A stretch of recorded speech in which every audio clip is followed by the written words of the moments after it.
O Zames City Misamis Occidental sa magtanaw kanato karon pinaagi sa Facebook page ug YouTube channel sa AONC. Maayong adlaw, kumusta? Pizza 25 ng bulan sa Pebrero tuig 2026. Para sa pinakalahing balitang asenso, this is O Zames Today.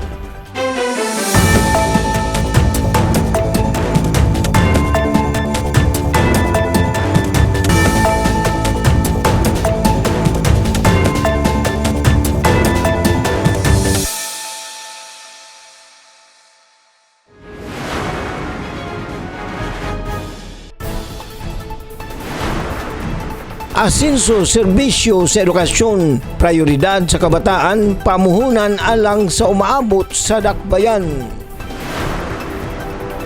Mas lig-on nga implementasyon sa traffic law tumong sa LTO-PNP Deputation Seminar sa Osamis.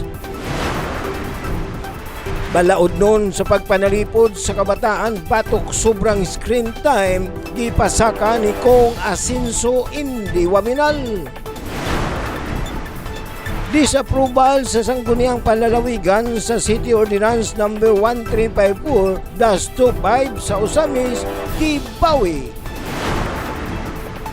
Barangay Drug Clearing Program nagpadayon 50 kaaktibong PWODs sa Dunya Consuelo, Misalmot sa 7th batch sa Community-Based Drug Rehabilitation of General Intervention Program. Mga residente sa Barangay Trigos nakapahimulos sa outreach program sa kapulisan, suporta sa LGU Osamis, gipasalamatan. Walay lusot sa druga, lalaking street level suspect sikob sa Osamis City Police bypass sa Barangay Banyadero.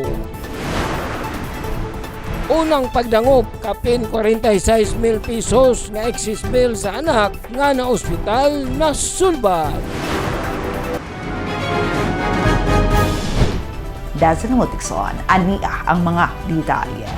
Asenso serbisyo sa edukasyon, prioridad sa kabataan, pamuhunan alang sa umaabot sa dakbayan. Ang good news ni inyong report.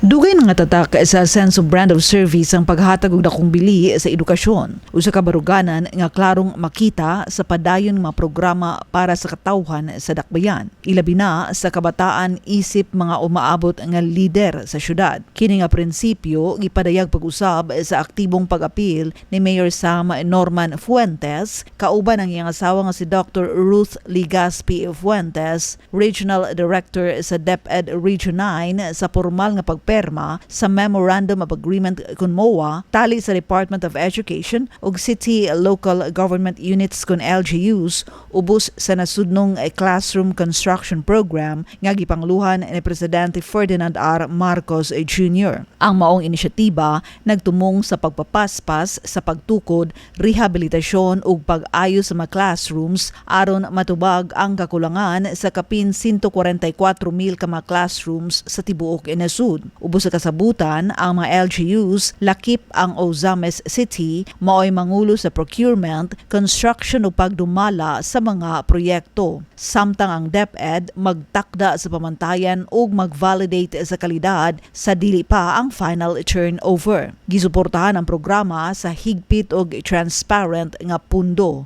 9.6 bilyones ka pesos alang sa unang hugna nga naglangkob sa hapit 4,000 ka mga classrooms ug dugang 5.96 bilyones ka pesos alang sa 1,700 ka mga classrooms ubos sa bag-ong kasabutan. Gipahimutang usab ang hugot nga mekanismo sa accountability aron masiguro ang kalidad ug hapsay nga implementasyon. Alang sa Asenso Administration, ubos sa liderato ni Governor Henry S. Waminal ug suporta ni Congressman Ando Waminal ug Congressman Indi Waminal, dugay nang giprioridad pinaagi sa lain-laing mga programa sama sa One Family, One Professional Program kun OFOP nga nagtumong sa pagtabang sa matag pamilya eskwela aron magpahuman og profesional nga mga anak. Paghatag tablets alang sa mga estudyante o magtutudlo sa Ozames City aron mapalapad ang digital learning. Pagpundo sa school infrastructure aron mas luwas ug angay sa pagkat-o ng mga eskwelahan ug suporta sa sports programs nga nagpalambo sa disiplina, kahimsog ug talento sa kabataan. Uban pa sa daghang inisyatiba nga nagtan-aw sa holistic nga pag-uswag sa mga estudyante. Sa kinatibukan, ang partisipasyon sa dakbayan sa Ozames sa DepEd LGU Partnership usa lamang kadugang pamatuod nga sense of brand of service nagtan-aw sa edukasyon dili lang isip proyekto kundili isip malahutayon nga pamuhunan sa kaugmaon. Pinaagi sa padayon og sistematikong suporta sa kabataan ang dakbayan sa Ozames naghulma sa usa ka henerasyon sa edukado, responsable ug andam nga mga lider para sa umaabot nga kalampusan sa dakbayan. Mas ligo ng implementasyon sa traffic law tumong sa LTO-PNP Deputation Seminar sa Ozames. Atong dawaton ng report ni Angela Kirante. Isip pagpaligon sa pagpatuman sa mga balaod sa trapiko sa probinsya, gipahigayon sa Land Transportation Office kon LTO Ozames ang duha ka adlaw nga deputation o retolling seminar alang sa mga miyembro sa Philippine National Police kon PNP Pebrero 23 hangtod 24, 2026. Ang maong seminar gipahigayon sa 3rd floor new annex building sa Ozames City Hall nga nagtumong sa pagpalapad sa awtoridad sa kapulisan sa pagpatuman sa mga lagda sa dalan sa Misamis Occidental. Mikabat sa 111 ka kapulisan gikan sa nagkalanlaing munisipal ug city police stations ang miapil sa kalihukan. Usa ka timailhan sa mas ligon og koordinadong paningkamot sa mga ahensya sa gobyerno aron mas mapalawom ang pagpatuman sa balaod sa tibuok probinsya. Sa mensahe ni Assistant Regional Director kon ARD of the Land Transportation Office for Region 10 Northern Mindanao, Arthur Ranki, iyang gipasiugda nga ang pangunang tumong sa tanang paningkamot mao ang kaluwasan sa kadalanan. Matud pa niya, ang pagpatuman sa mga lagda sa trapiko dili lamang simpleng pagsunod sa balaod, kundili usa ka dakong responsibilidad sa pagpanalipod sa kinabuhi. Ang matag enforcement nga ipatuman sa dalan adunay gahom nga makaapekto ug makaluwas sa kinabuhi sa katawhan.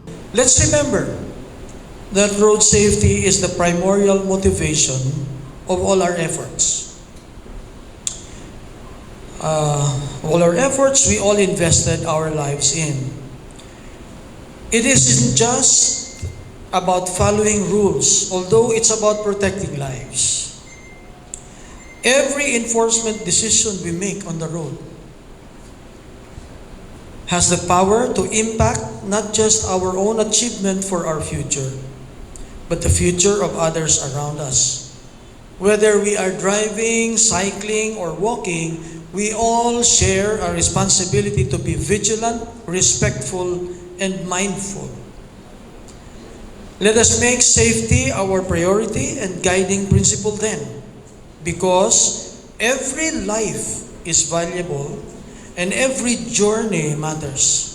Iya usab gipasalamatan ang ligon nga suporta ni kanunay Ascenso Ozames Mayor Sam Norman G. Fuentes ngadto sa maong kalihukan. We'd like to give our deepest gratitude for all the support you have given all this time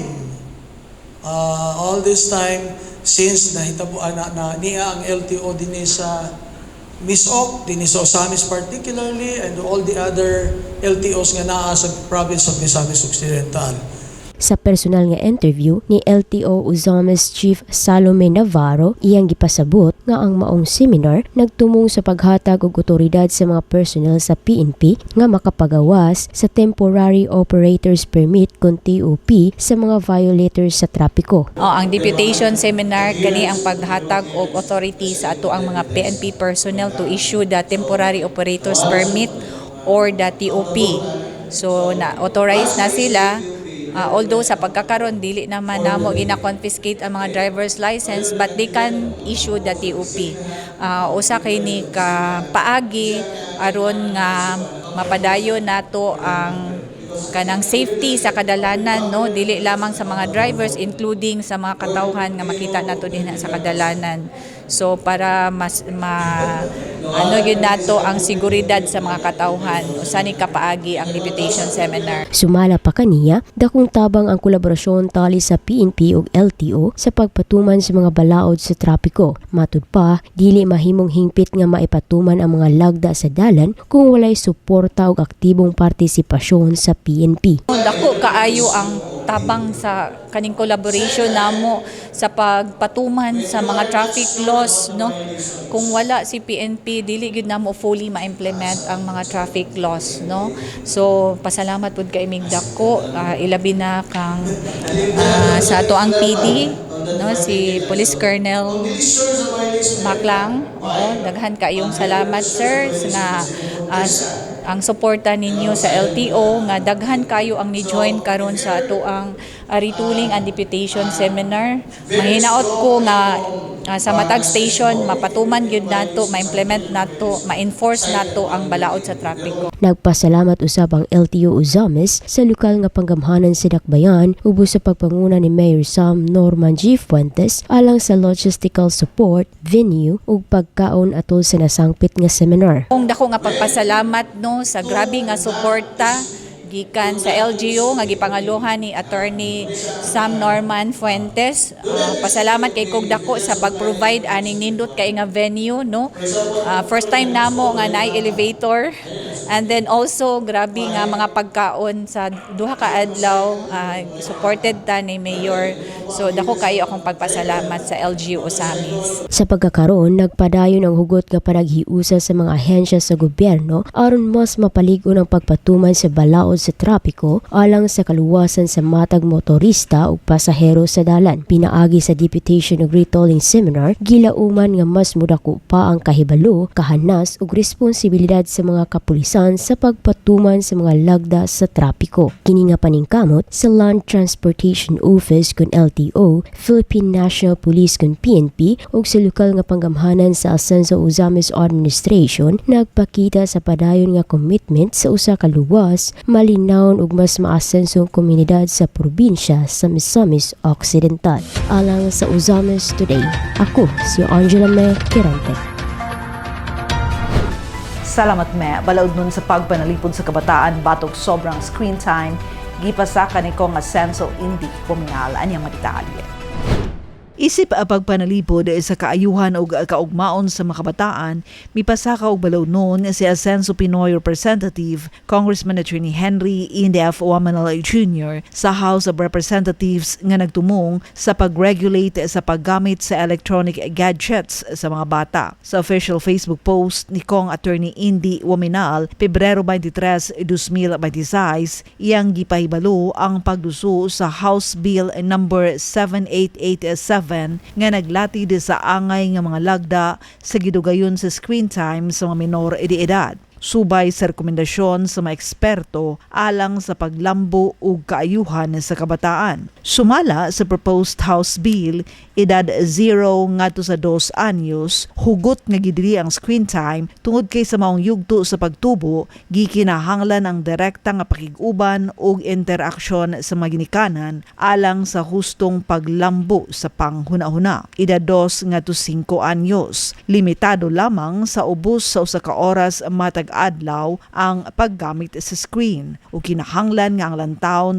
tukma og angay sa ilang panuigon, ubos sa pagbantay sa ginikanan o hamtong nga tigbantay. Edad 6 ngadto sa 12 anyos, dili mulapas sa 2 ka oras matag adlaw ang paggamit sa screen o kinahanglan nga edukasyonal angay sa edad o adunay adult supervision. Edad 13 anyos pataas. Ang regulasyon magpasiugda sa digital literacy, responsable nga paggamit og giya sa ginikanan, lakip ang mga lakang aron malikayan ang sobra o walay pagbantay nga paggamit sa gadget ilabi na sa kagabion. Gipunting sa mga proposed bill nga ang mga kabataan mao ang ligon nga pundasyon alang sa kaugmaon sa nasud.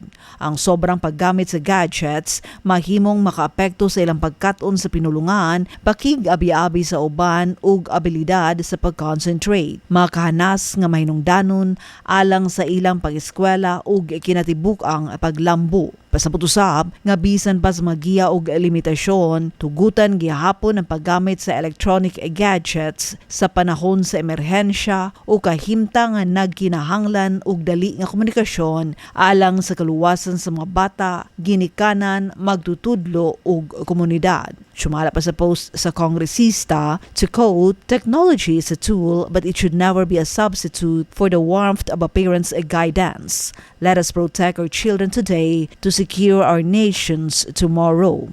Unquote. Kini nagpasabot nga ang teknolohiya usa lamang kagamit o instrumento nga makatabang sa pagkat-on o komunikasyon. Apan dili kini angay mopuli sa personal nga pag-atiman, giya o gugma sa ginikanan. Nagpasiugda kini nga ang tinuod nga paglambo sa bata nagikan sa presensya, pagtagad ug aktibong pakig-uban sa pamilya. Ang House Bill number 7887 kabahin sa padayon nga paningkamot sa pagpalig-on sa pamilyang Pilipino ug pag-andam sa kabataan alang sa mas maayong kaugmaon. Sumala pa ni Kong Indy, to quote, "No app can replace a parent's touch." Disapproval sa sangguniang panalawigan sa City Ordinance number 1354-25 sa Ozamis, Gibawi. Ma-report si Adon Gisena.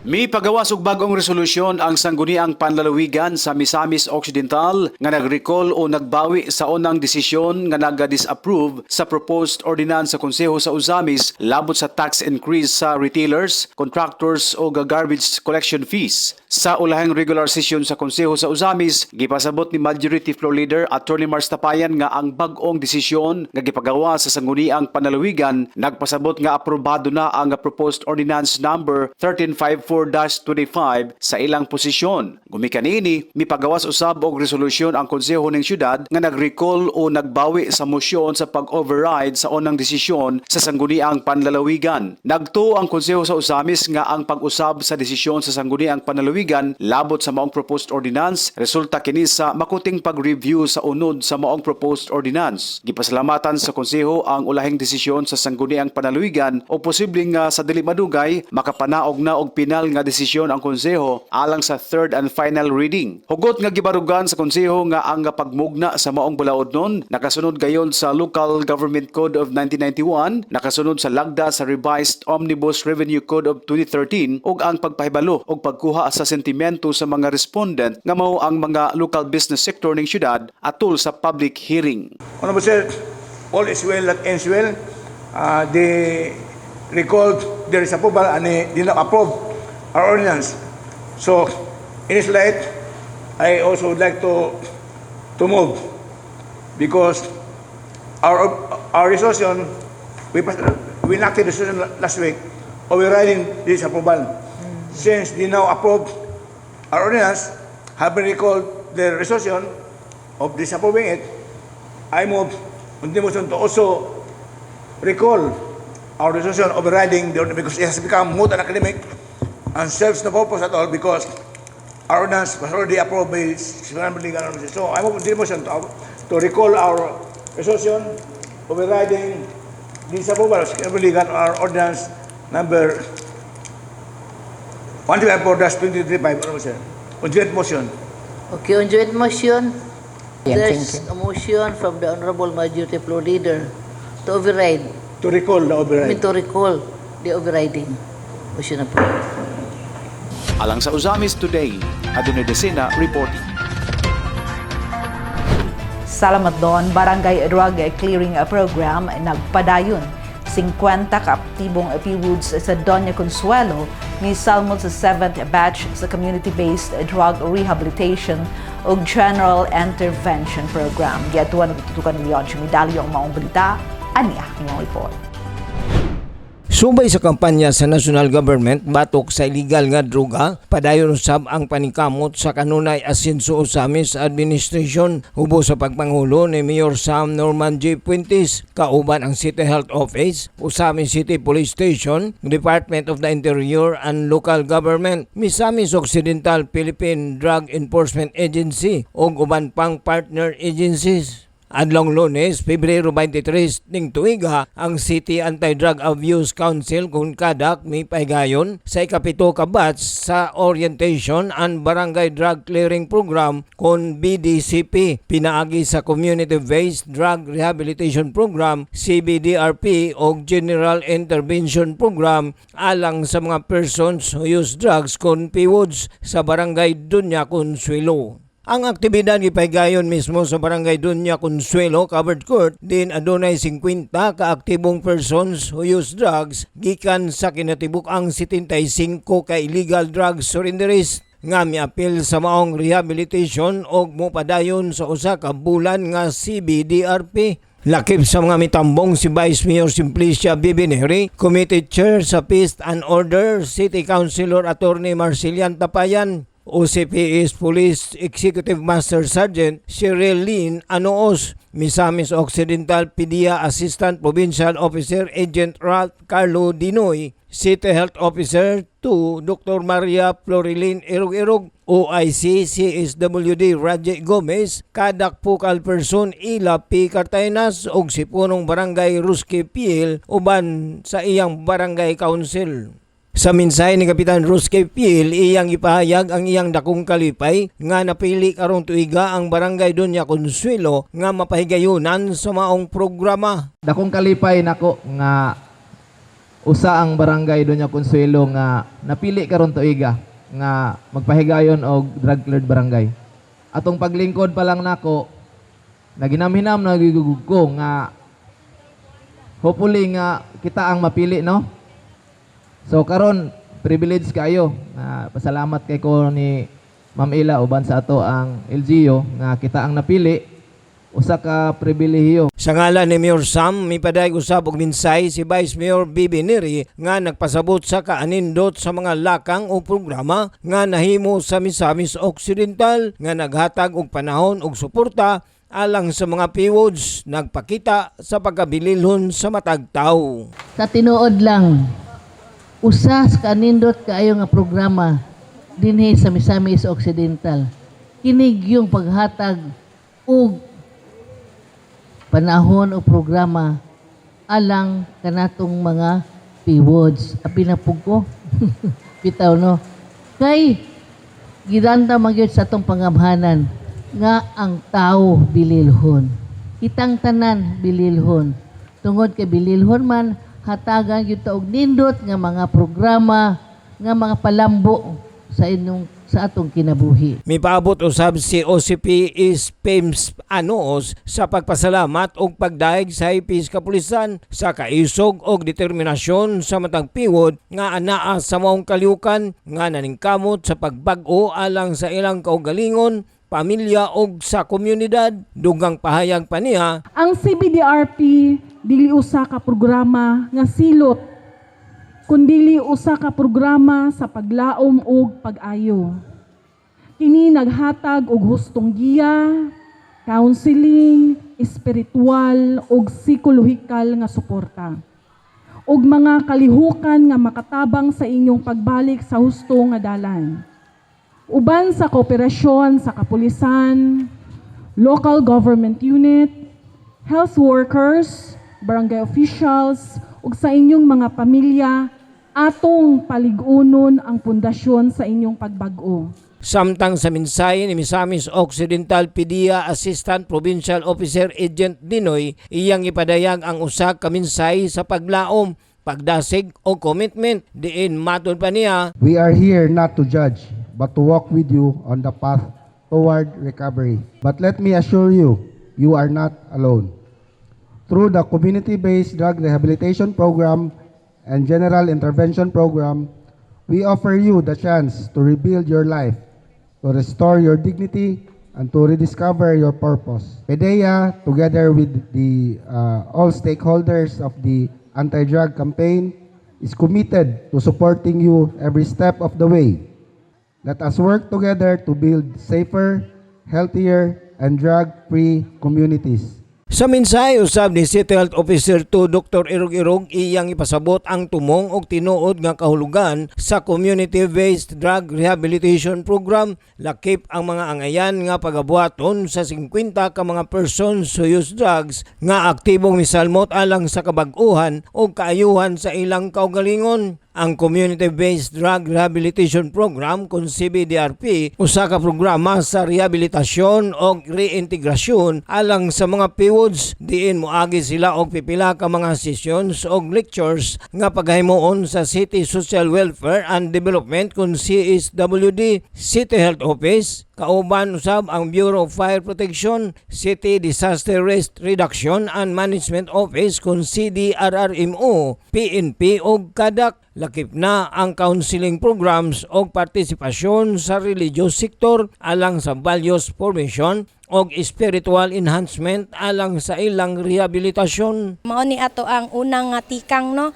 sa ato ang CBDRP, which is the orientation. Ato ang formal ang ato ang pagdeklara diri sa barangay Doña Consuelo sa ilahang Barangay Drug Clearing Program pinaagi sa CBDRP. Every Saturday and Sunday from February to March, naatay mga lectures nga ipahigayon og mahuman ni hopefully mintag mo attend jud sila permino mo tunong sila taman sa hinapos sa Marso. So tibuok bulan sa February to March, ato ang CBDRP ipahigayon din sa ilahang covered court. Ang maong inisyatibo nagmalampuso na usab nga nakapahimo sa 32 ka barangay sa syudad nga opisyal nga giila nga drug cleared barangays sa Regional Oversight Committee on Barangay Drug Clearing. Timaan nga ang matag usa ka PWODs nga gustong makabaton og kabaguhan, matagan og higayon nga hingpit nga makabalik sa normal nga kinabuhi isip produktibong membro sa katilingban. Alang sa Usamis Today, ako si Leoncio Midali. Salamat Leoncio. Mga residente sa Barangay Trigos nakapahimulo sa outreach program sa kapulisan. Suporta sa LGU Usamis pasalamatan Glenn Ray Aruluna alang sa report. Mukabat gadto sa 180 ka mga benepisyaryo na kadawat og food packs sa gipahigayon nga outreach activity sa Barangay Trigos, Uzamis City nga gipangunahan sa Uzamis City Police Station. Ubos sa pagpangulo ni Police Lieutenant Colonel Harvey Serrano Abellanosa, Chief of Police, nga gipahigayon sa covered court sa nasangpit na barangay. Nahimong posible ang nasangpit na kalihukan pinaagi sa pagtambayayong sa Philip Morris Fortune Tobacco Corporation o sa lokal bagamhanan sa Uzamis subos sa kanunasan sa Uzamis Administration ni Mayor Sam Norman Gofuentes, kauban sa school head sa Pershing Tangkito Elementary School nga si Miss Cherilyn M. Okanga og mga opisyal sa barangay ubos sa pagdumala ni punong barangay Roger Abis. Lakib sa mga nagkabenepisyo ang mga estudyante uban sa ilang mga ginikanan, mga person with disability kan PWD, senior citizen ug ubang kabus nga residente sa nasangpit na barangay. Sumas kapulisan ang maong inisyatiba kabahin sa padayon nga pagpaligon sa relasyon talis kapulisan ug komunidad samtang gipakita ang espiritus bayanihan ug malasakit sa isig katao. Alang sa Uzamis Today, kini si Glenn Ray Ruluna.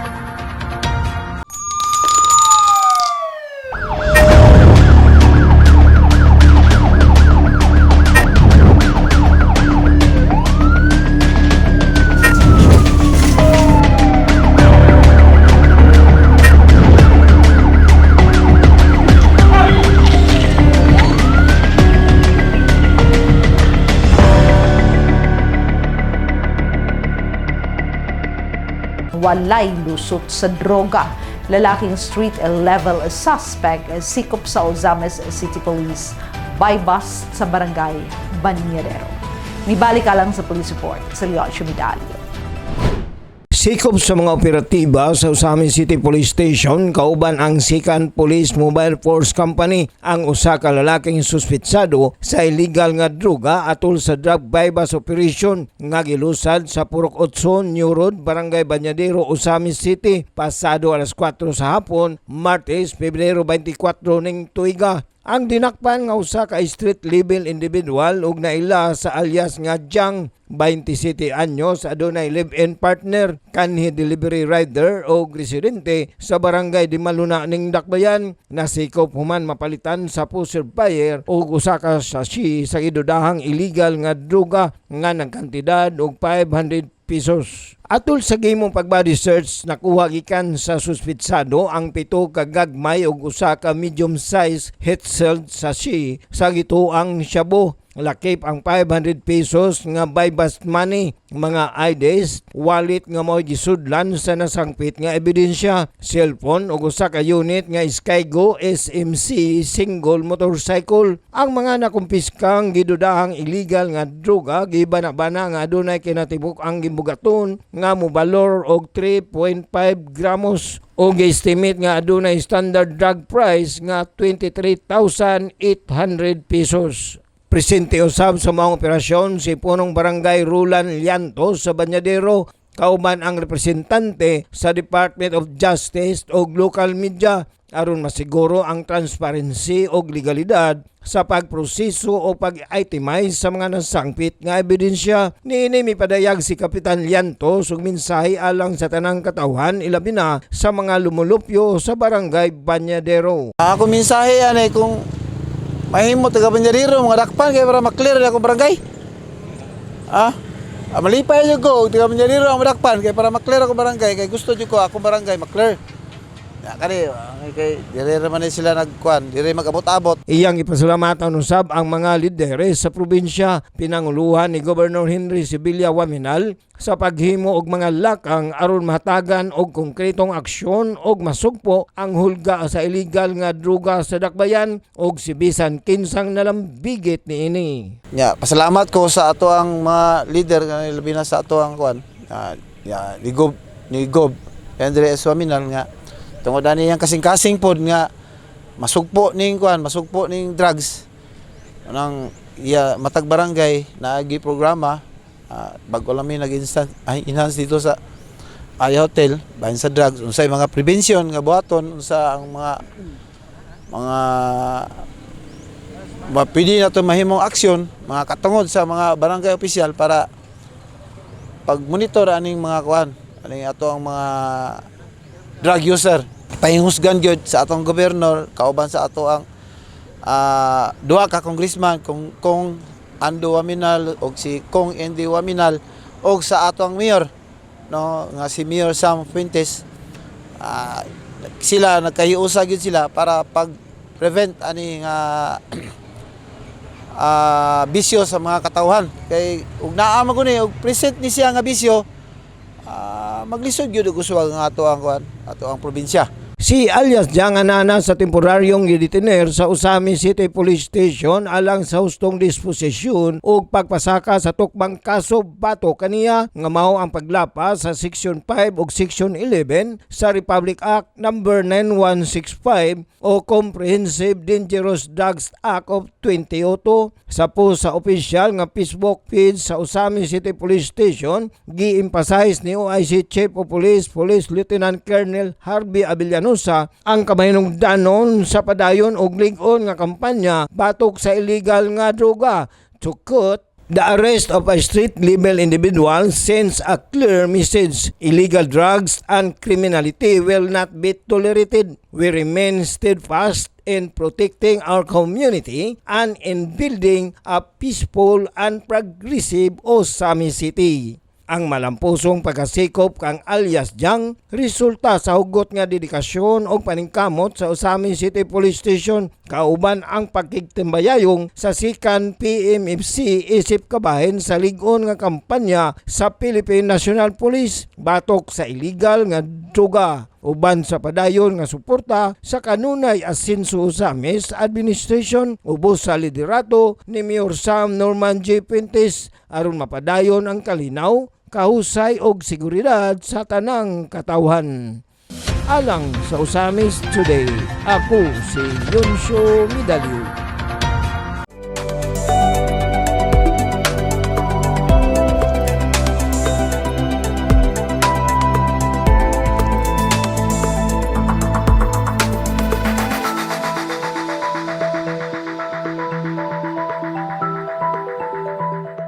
Unang pagdangop, kapin 46,000 pesos ng excess bill sa anak nga na ospital na sulbad. Aniya ang report ni Mary Malody Reyes. Sa unang pagdangop ni Felix Bonilla Jr., 35 anyos residente sa Barangay Maningkol, nangayo siya og tabang alang sa pagka-ospital sa iyang anak nga si Lexel Jane Bonilla, 4 anyos nga na-admit sa Tobias Feliciano Faith General Hospital. Patabang ko para sa bill sa kong anak. 4 years old. Ang pangalan si Lexel Jane B. Bonilla, 4 katuig. Nagsakit ang tiyan ma'am o gasuka.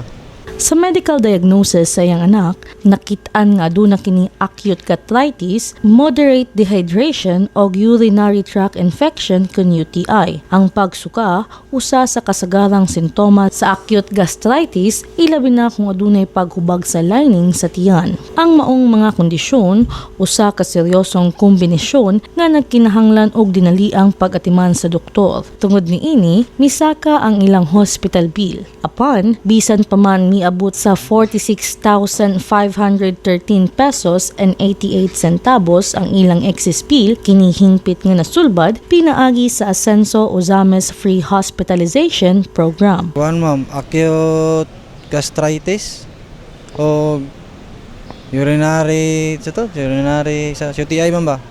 Kuan ma'am, 46 kapin ma'am, 1,000. Zero jud ma'am. First time pa ma'am.